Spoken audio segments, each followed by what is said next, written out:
China نے $500 million کا قرضہ دے دیا. لیکن یہ تو کینسر کا علاج ڈسپرن سے ہو رہا ہے. کینسر تو پھیلتی جا رہی ہے. کینسر کا جب تک کینسر کاٹ کے نکالی نہیں جائے گی، اب یہ ملک کا علاج ہو نہیں سکتا قرضوں سے. تو اس سے کیا کرنا ہے؟ پہلے تو ہم نے اپنے خرچے کم کرنے ہیں. کئی ہماری گورنمنٹ کارپوریشن نقصان کر رہی ہیں، ان کو بالکل ریسٹرکچر کرنا ہے. ہم نے اتنی بڑی گورنمنٹس بنا دی ہیں، سوچنا ہے کہ ان کو ہم نے صحیح طرح چلانا کیسے ہے.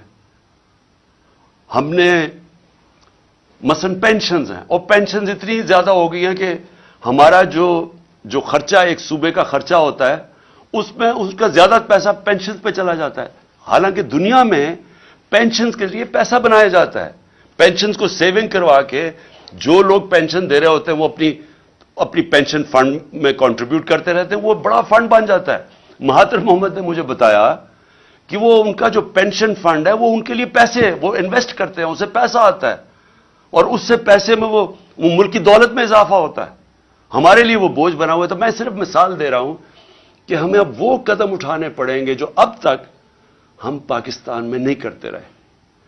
ریولوشنری چینجز کرنے پڑیں گے، اور اس میں سب کو اکٹھا ہونا پڑے گا.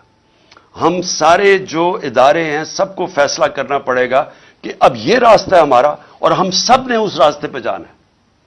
آمدنی کیسے بڑھے گی؟ ایکسپورٹس بڑھانی پڑیں گے. یعنی اس ملک میں اب ڈالر لانے پڑیں گے. وہ کون کون سے طریقے ڈالرز لانے کے لیے؟ ایکسپورٹس. آج تک کسی نے توجہ ہی نہیں دی ایکسپورٹس کے اوپر. جو ساری دنیا میں ملک آگے بڑھے ہیں، چائنا آگے بڑھا ہے، ایسٹ ایشین ٹائیگرز آگے بڑھے ہیں، وہ ساروں نے اپنی ایکسپورٹس کے اوپر زور دیا ہے. ہم نے کبھی توجہ ہی نہیں دی کسی نے. ہم جب آئے تھے تو پچھلے 5 سال ہمارے پہلے export to G D P ratio وہ نیچے چلی گئی تھی، بجائے پازیٹو ہونے کے نیچے آ گیا تھا، کیونکہ کسی کی توجہ ہی نہیں ہے ایکسپورٹس کے اوپر.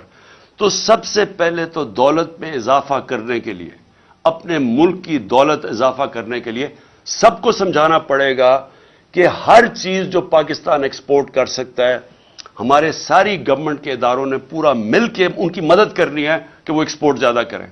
ابھی آپ ایکسپورٹر سے، جب میں پرائم منسٹر تھا تو ان سے پوچھتا تھا تو وہ آتے ساتھ ہی بتاتے تھے کہ کتنی رکاوٹیں ہیں ان کے راستے میں، کہ ہماری گورنمنٹ کی کتنی رکاوٹیں ہیں ان کے راستے میں ایکسپورٹ کرنے کے لیے.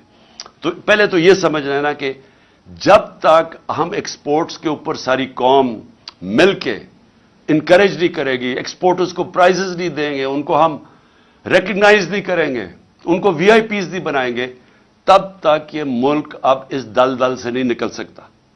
اس کے علاوہ، ایکسپورٹس کے علاوہ اور کون سی چیزیں ہیں جو ڈالر لا سکتی ہیں؟ پہلے تو سوچیں اور کون سی چیز ڈالرز ہمارا خرچہ بچا سکتی ہے. ہم مثلا پام آئل امپورٹ کرتے ہیں، ہم نے کیوں نہیں سوچا کہ اور کیا طریقے ہیں کہ ہم پام آئل کی اپنی امپورٹ کم کر سکیں. ہم نے پختونخوا کے اندر 2013 کے بعد ایک پورا زیتون کی پوری پلانٹیشن کرنی شروع کی، اور آج وہ انقلاب آ چکا ہے زیتون کا. اور زیتون کے اتنے ہم نے اب وہ لگا دیے ہیں، جنگل بنا دیے ہیں کہ انشاءاللہ تھوڑی دیر کے بعد ہم زیتون ایکسپورٹ کر سکیں گے.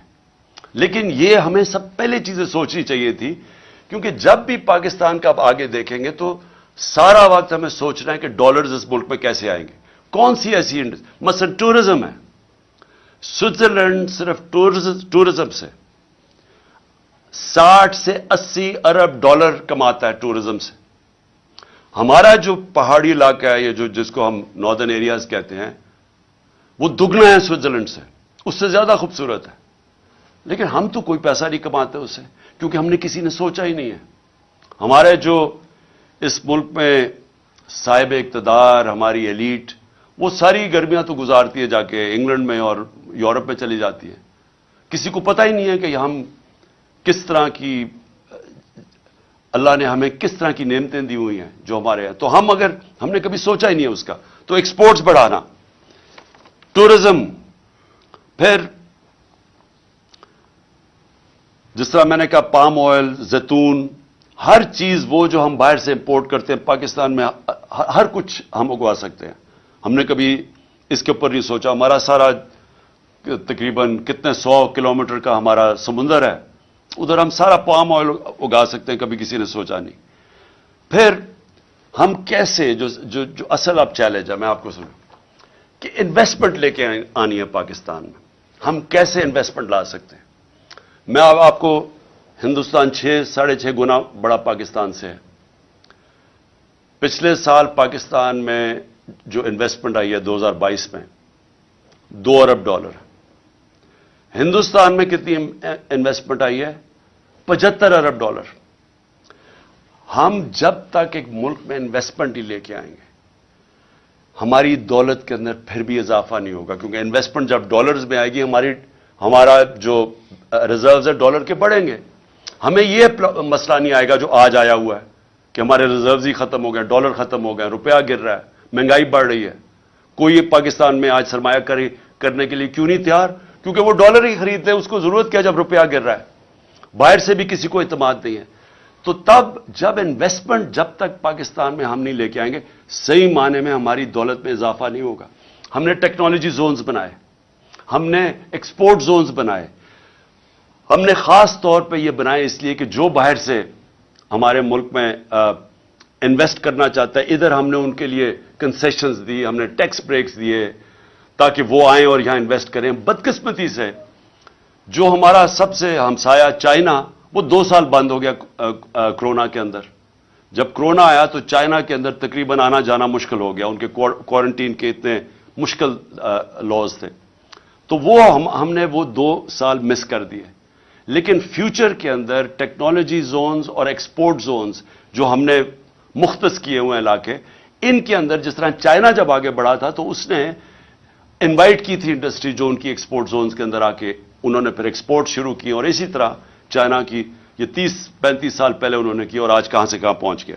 تو ایکسپورٹ زونز ہیں, ٹیکنالوجی زونز, اور ٹیکنالوجی کی اب ذرا میں ٹیکنالوجی یہ دیکھیں, آئی ٹی ایکسپورٹس.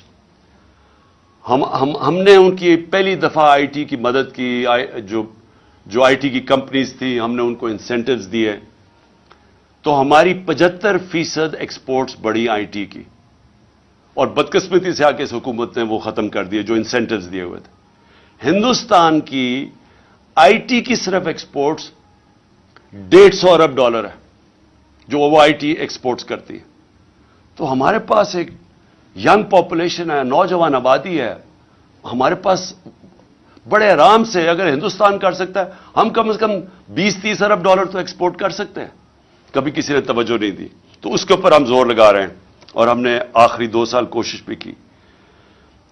لیکن یہ جو میں انویسٹمنٹ کی پہلے بات کر رہا ہوں, دیکھیں یہ کیسے انویسٹمنٹ آئے گی پاکستان میں. ہمیں ایک ماحول بنانا پڑے گا. وہ ماحول کیسے بنے گا؟ ہمیں اس ملک میں رول آف لا قائم کرنا پڑے گا. اگر اب پاکستان نے آگے بڑھنا ہے تو یہ جو میں انصاف کی تحریک 26 سال پہلے چلائی تھی, یہ آپ سمجھ جائیں کہ جس ملک کے اندر انصاف ہے, قانون کی حکمرانی ہے, وہ ملک ترقی کر جاتے ہیں, وہ خوشحال ہے. جن ملکوں کے اندر جنگل کا قانون ہے, بنانا ریپبلکس ہیں, جس کی لاٹھی اس کی بھینس ہے, وہ جتنے مرضی آپ وسائل ان ملکوں میں قائم رکھ دیں, وہ ملک آگے نہیں بڑھ سکتے. میں یہ بار بار آپ کے سامنے یہ کہتا رہا ہوں کہ جو مدینہ کی ریاست میرے نبی صلی اللہ علیہ وسلم نے بنائی تھی, اس کی بنیاد عدل اور انصاف تھا. اللہ اس لیے حکم کرتا ہے کہ ان کے سنت پہ چلو, سیکھو کہ انہوں نے وہ دنیا کے سب سے عظیم لیڈر تھے, انہوں نے وہ کام کیا جو دنیا میں کسی انسان نے نہیں کر سکا. انہوں نے اس ملک کو کہاں سے, اب مدینہ کو دنیا کی امامت کی, وہاں سے اٹھ کے ان لوگوں جن کی حیثیت کوئی نہیں تھی. تو سب سے پہلے مدینہ میں عدل اور انصاف قائم کیا.